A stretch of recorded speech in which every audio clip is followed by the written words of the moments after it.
just where I'm supposed to be. I'm in the right place at the right time. I am just where I'm supposed to be. I'm in the right place at the right time. I am just where I'm supposed to be.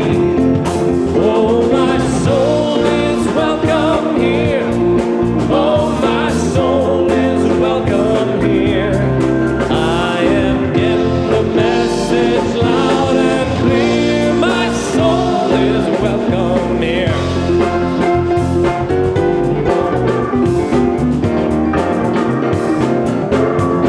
I'm in the right place at the right time. I am just what I'm supposed to be. I'm in the right place at the right time. I am just what I'm supposed to be.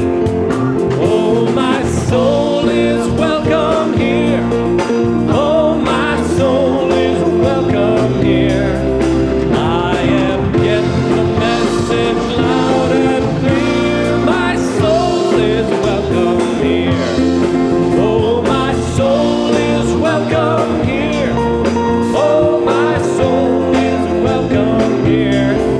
I am getting the message loud and clear. My soul is welcome here. I am getting the message loud and clear. My soul is welcome here.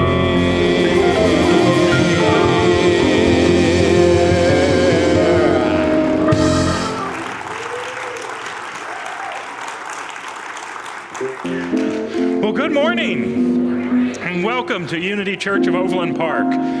Let's just go ahead. I've got a few things that I want to share with you, but before we do that, let's take this opportunity to turn within and open our service this morning with prayer. And so as we center ourselves in the divine power, the divine presence of God, we connect with that power and presence as it flows through us. In this moment, we make the commitment to manifest that presence as it shows up in our lives, be it as love, as peace, as abundance, as joy. However that presence shows up, we commit to manifesting it now, to surrendering to and allowing the light of God to flow through us. And so it's from that place that we commit to going forward now, ready to be open and receptive to all that is ours to receive this day. And for that, we say, thank you, God. Amen. Now I'd like to invite you to stand and to join with our song leaders in singing, I Trust in God.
Please remain standing and greet all those lovely people all around you.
And as you return to your seats, I invite you to prepare for a time of meditation. This morning, we're very blessed to have with us Patrick Andrews, who will be sharing his crystal bowl meditation with us. So, Patrick, as you make your way up here, I just invite us to center in as Joel and Fred lead us into this time of stillness.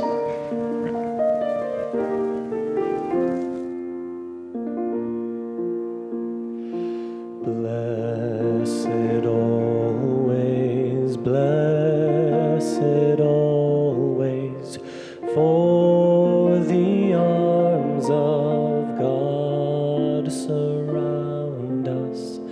Let our joy be so triumphant that we rest in God and say Amen.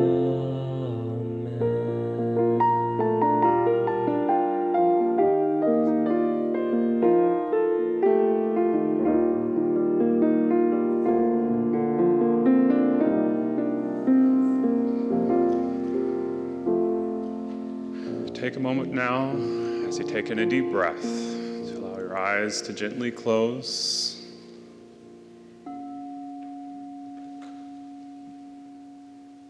With each in-breath, feel the oxygen and energy filling your mind and your body.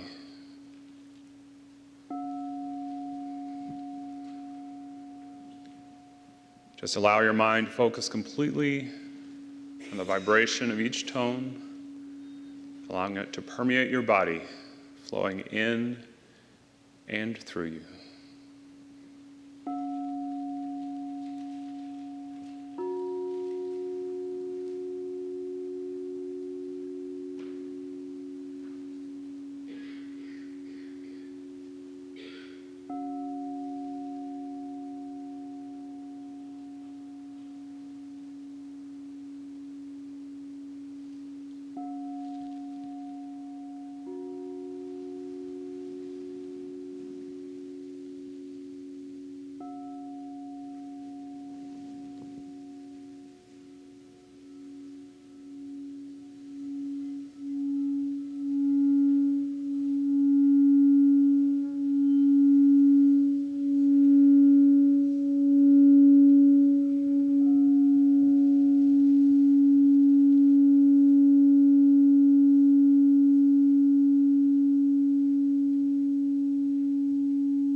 Now begin bringing your attention back to your physical body, beginning with the soles of your feet, moving your attention up through each part of your body, all the way up through to the crown of your head.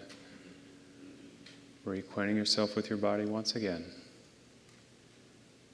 And when you feel centered, taking a deep breath and open your eyes.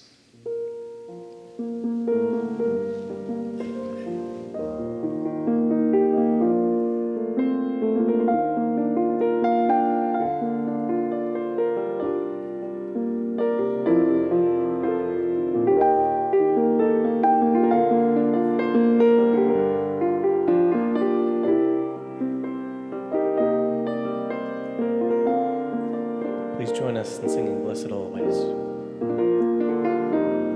Blessed always is blessed always, for the arms of God surround us. Let our joy be so triumphant that we rest in God and say Amen. Blessed always is blessed always, for the arms of God surround us. Let our joy be so triumphant that we rest in God and say Amen.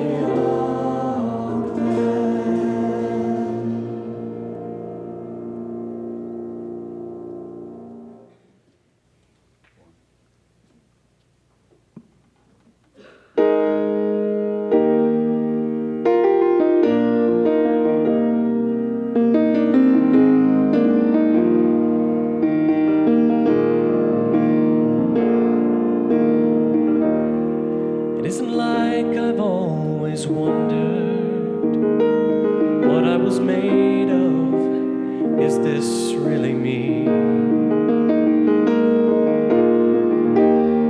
I've only recently discovered I've always stood in the shadows of expectations of me.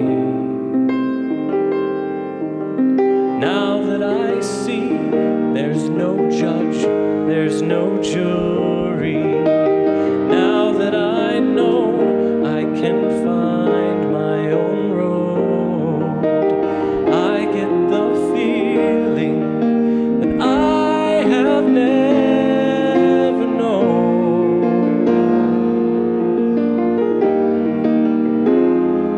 It's about unbecoming what I never was.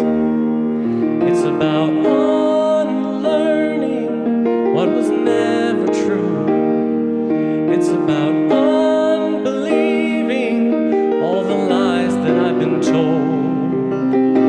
Unbecoming is the story of my soul.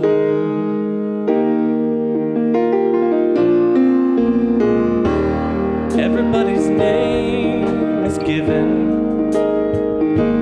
Nobody asks us who we really are.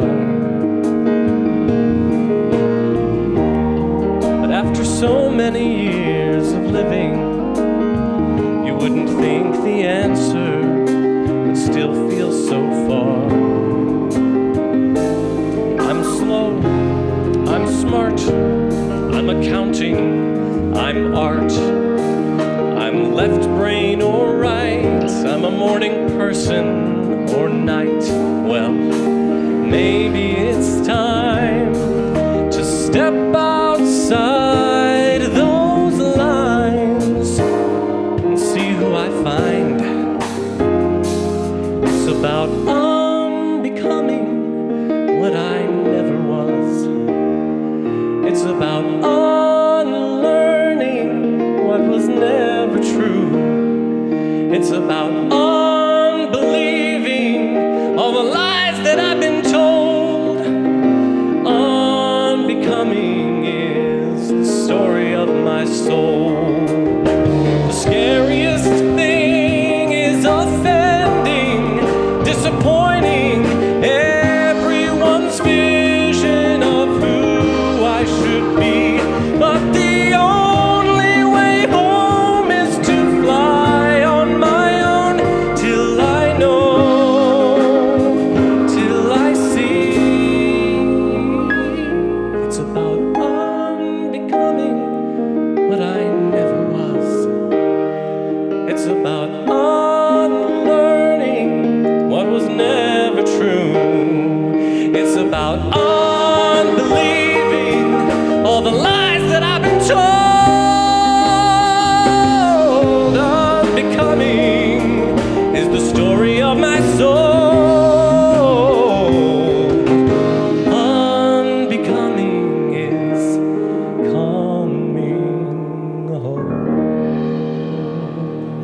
I love the last line of that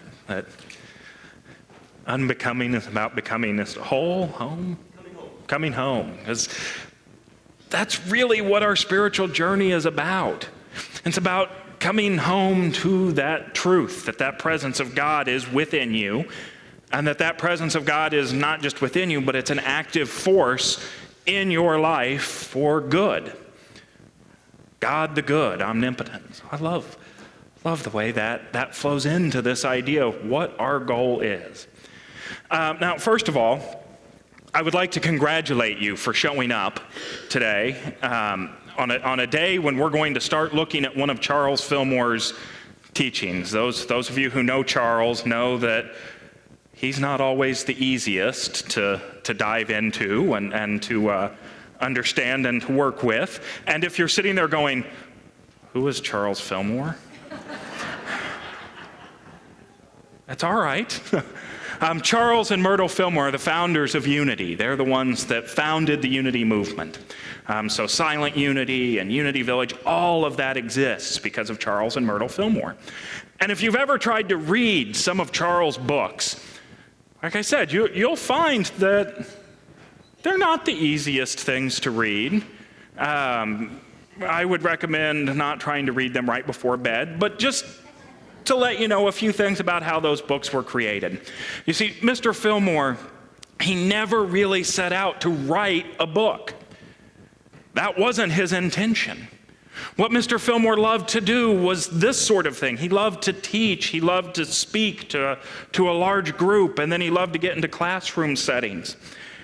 And so what happened with a lot of these books is they took those lessons, they took those manuscripts, they took the things that he said, and someone edited them into a book. Literally cut and paste these lessons apart and put them into a book. If you go out to the archives out at Unity Village and you look at some of the original manuscripts, the original manuscript for his book Prosperity, you will see Scotch tape in it where they cut different lessons apart and put, oh, this fits with this, so we'll put them here. So that's why a lot of times when you read Fillmore's books, you're reading along and then you go, wait a minute, what? That feels like that was two different ideas, because it was.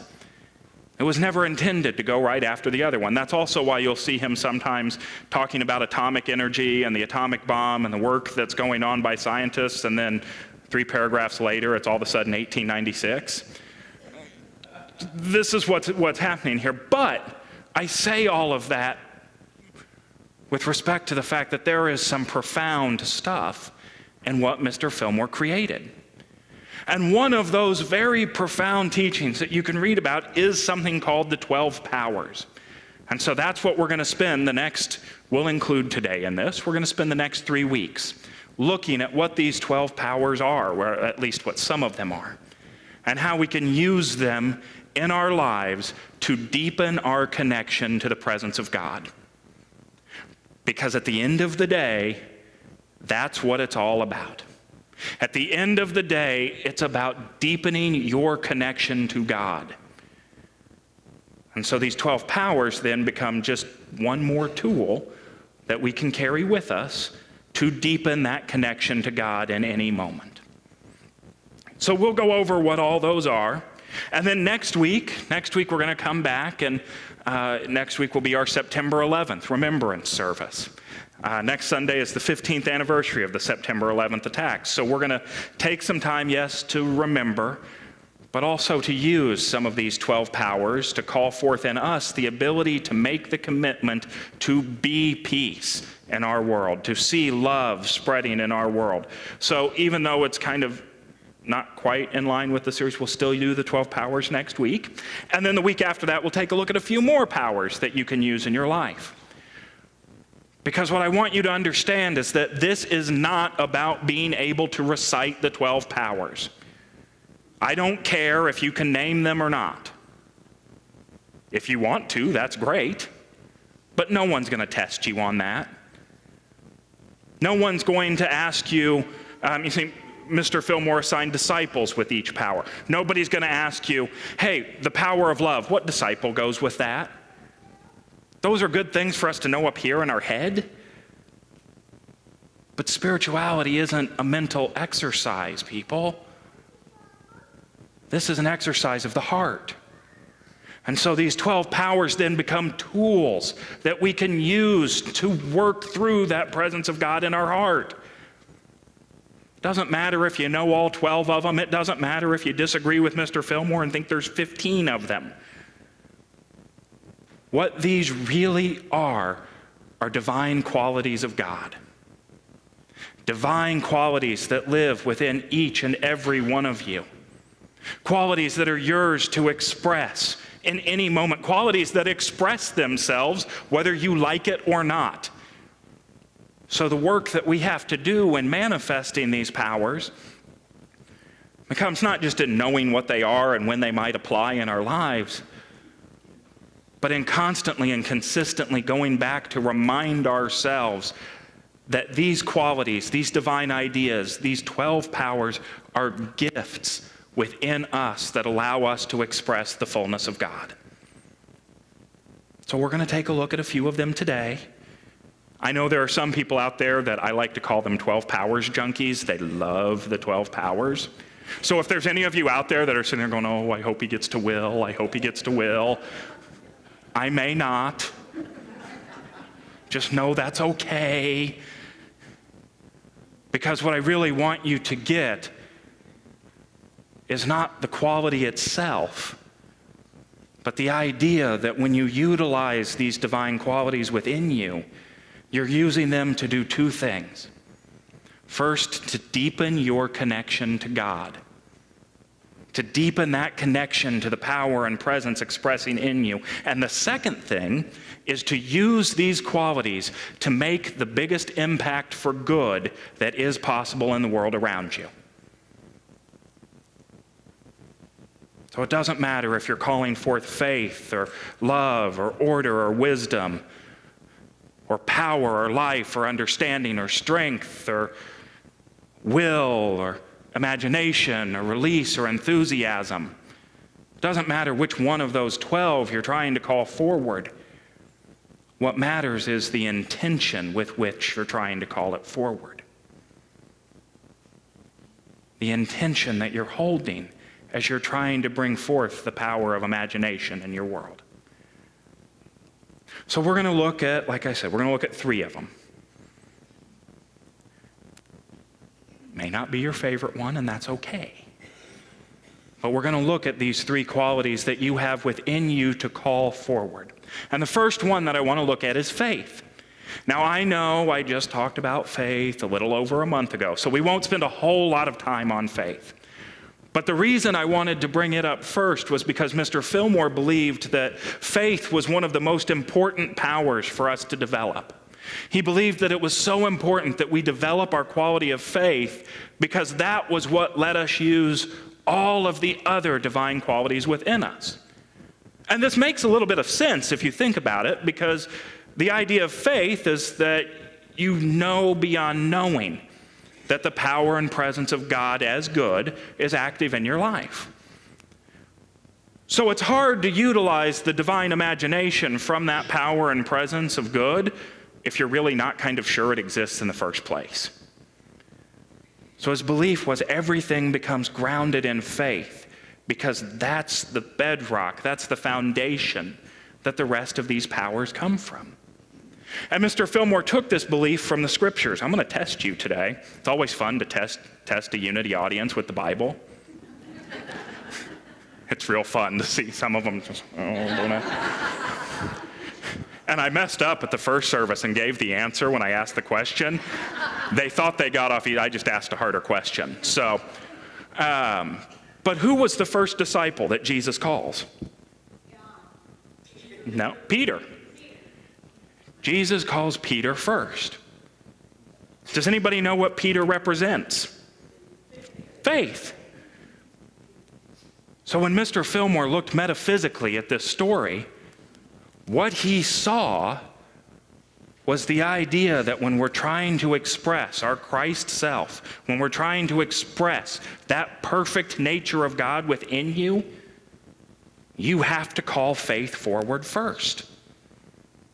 That was what he used to remind him of that. So faith is what builds the intention for everything else we're going to try to express. So claim your faith, know that that faith is working within you, and then from that place, you can move on to some of the other powers.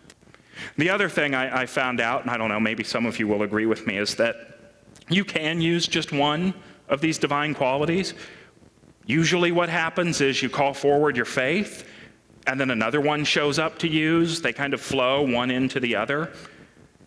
So you start with faith, but that's going to just naturally lead you into the next power that we can look at, the next quality, and that's imagination.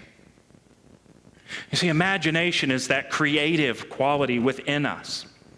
It's that quality that allows us to see things the way we would like them to be, to see things the way we know they could be, despite what appears around us. And we know that the thoughts we hold, the beliefs we hold, the experiences we have, they inform how we experience the world. Or at least that's what it's been like for me. I know if I go out for the evening thinking I'm going to have a horrible time, I have a horrible time. Am I the only one that has that happen to them? Okay, good.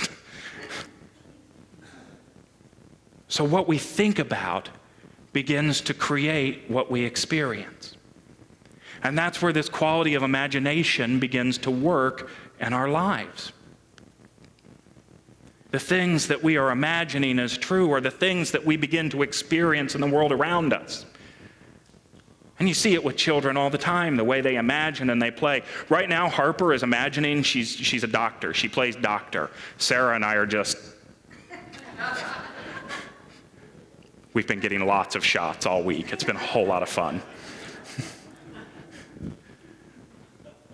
But those things that we hold on to and imagine, that's what we're able to create. And this divine quality of imagination, what it does is it allows us to rise up above the appearance of what's going on around you. It allows you to rise above and to see a different way when maybe that way of getting to the solution you wanted to see wasn't quite so obvious. It allows you to tap into that creativity, to see the solutions that you need to solve whatever it is that's facing you. But the catch is to remember where it's coming from. Because remember, we're trying to do this to deepen that connection to God. You see, your imagination is going to create your experience no matter what happens. And I'm sure we've done that before in our past. You know you've got a situation coming up where you're going to have to talk to somebody. You're going to have to share something with them. They may not like what you're going to share with them. And so by the time you sit down to have that conversation, how many of the rest of you have a script in your mind for what it's going to do, how it's going to go, what they're going to say, and then if they say that, then I'm going to say this, and then you start talking and none of it happens? But that imagination starts working. So the question we ask ourselves is, where does that input come from? Does it come from out there, or does it come from in here? And when we use that imagination to come from within here, it guides us in the steps that we need to take to solve what we thought was unsolvable. So let's just take a look at the path so far. You're going to start with faith. Let's say that you have decided that you want to do all you can to put a stop to violence in our society. That's the goal you want to work on. So we start with faith. We start with the understanding that the power and presence of God as good underlies everything that we are going to create. It's the foundation for what we're trying to create. And then you look around and you go, wow, I don't see any possible way to begin taking these steps. This world looks like it needs a whole lot of help, and I don't know if I can do it. And so then you call forward that power of imagination. That power that allows you to rise above what's being presented to you so that you can see those solutions that need to be made. And you know what is yours to do in that. Now, I promised you a third power. And this one comes in right after you've set out and said, this is what I'm going to do. Because usually if you're setting out to do something, especially if it's a difficult task, What's the first thing that runs into your attempt to solve that? At least one person is going to tell you, you're wasting your time. We can't solve this. There's nothing we can do about this. Or you're going to think, well, I need to go to this school, or I need to do this, or I need to give up that. That's too hard. And that's where this next power comes in. It's the power of divine strength. It's this divine ability that we have within us to carry on, to see past those obstacles that appear in front of us. You see, don't make the mistake of thinking that strength is only related to physical strength. Don't forget, strength includes emotional strength, spiritual strength, and yes, physical strength. But remember, David slew Goliath. This little 12-year-old boy stood up to something that was clearly so much stronger than him. And if we want to look at that story metaphysically or allegorically, we can allow it to remind us that with that strength of God within you, it doesn't matter how strong that person is in front of you, you can overcome it. You see, the strength within us isn't just something that allows us to be physically strong. It allows us to stay focused on our course.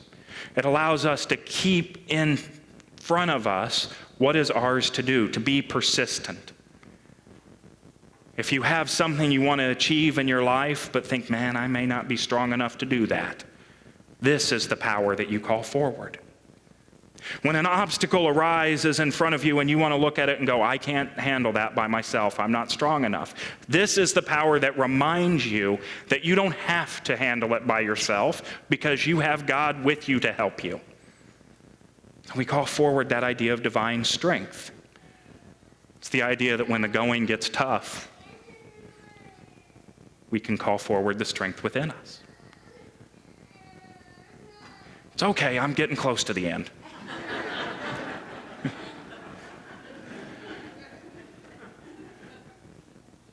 The most important thing for you to remember with all of these powers, though, is that it's not about calling forward a specific power in this specific time.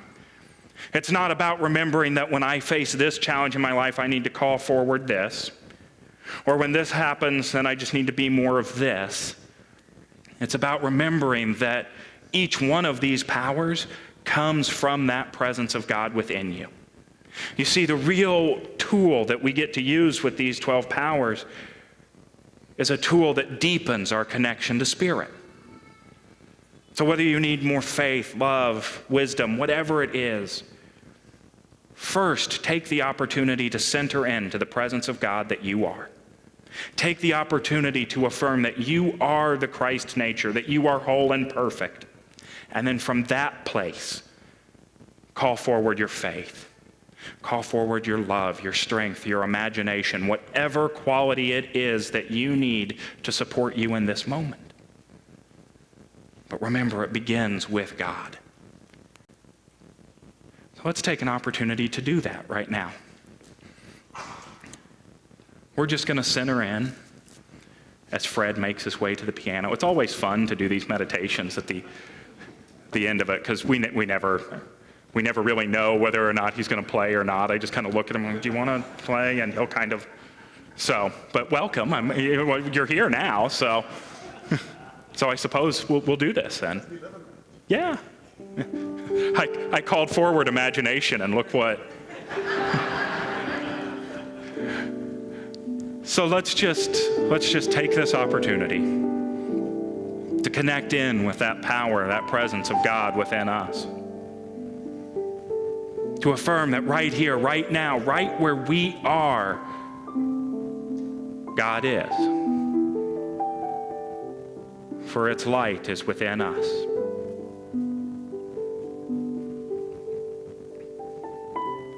And as we connect with that presence, we allow whatever it is that might be on our mind right now to come forward. Whatever it is we would like to create in our world, we allow that to come forward in our mind.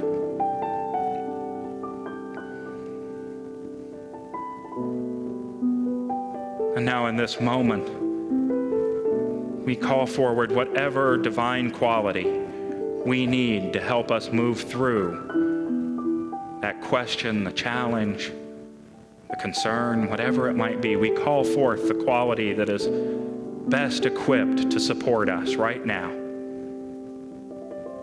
Whether it's strength, imagination, faith,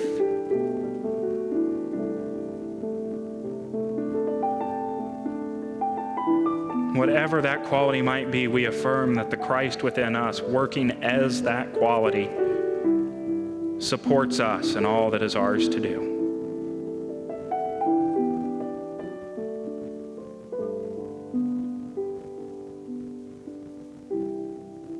And for that, we say, thank you, God. Amen.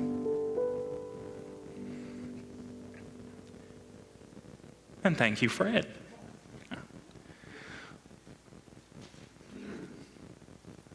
The thing for us to remember with these powers is where they come from to begin with. This is not the sort of thing where God's sitting up there on a cloud with a big box of faith, love, order, wisdom, and the rest of them sitting next to them and looks down and goes, Byron needs some love. These powers come from within. Thank you. These powers, they come from within you. You already have them within you right now. If you want to learn more about each one, you can stop by our bookstore, pick up the 12 Powers book. But know that this isn't something for you to go out and gain. This is something you already have. This is something that you can use to deepen your connection to Spirit. Because at the end of the day, that's what the spiritual journey is really all about. So when you find these new spiritual tools, these things you can use in your life, ask yourself this. Ask yourself, is this something that's going to deepen my connection to God? And is this something that's going to help me make the biggest impact in our world for good as possible? That's how I always evaluate them. If the answer to both of those questions is yes, I dive right in. And my experience has been when I've taken the time to utilize these powers, it does both those things. Mr. Fillmore believed that the full realization of any one of your 12 powers would lead to the full realization of the presence of God within you. Doesn't take all 12, it just takes one. So what I would encourage you to do is to pick one and spend time this week really engaging in that power. Really work with your faith or your understanding or your love or your wisdom. Affirm that it's active as God within you and see what happens. And then come and join us next week at our September 11th service.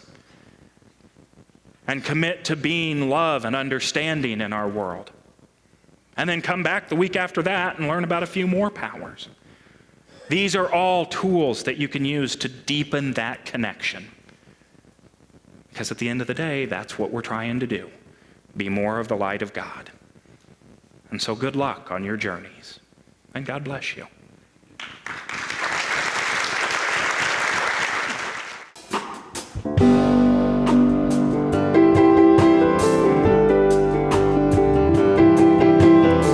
God is my help in every need.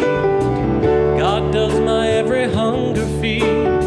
God walks beside me, guides my way through every moment of the day. Wherever we are, God is. Wherever we go, God is. Let everybody know God is, and all is well. I now am wise, I now am true, patient, kind, and loving too. All things I am, can do, and be through Christ, the truth that is in me. Wherever we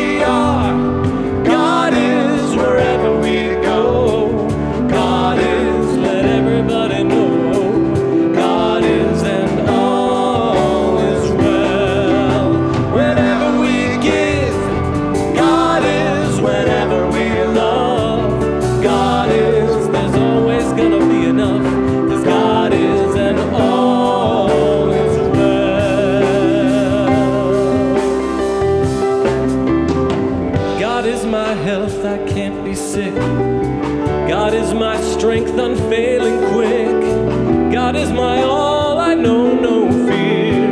Since God and love and truth are here, wherever we are, God is wherever we go. God is, let everybody know. God is and all is well. Whenever we give, God is. Whenever we love, God is. There's always gonna be enough. 'Cause God is and all is well.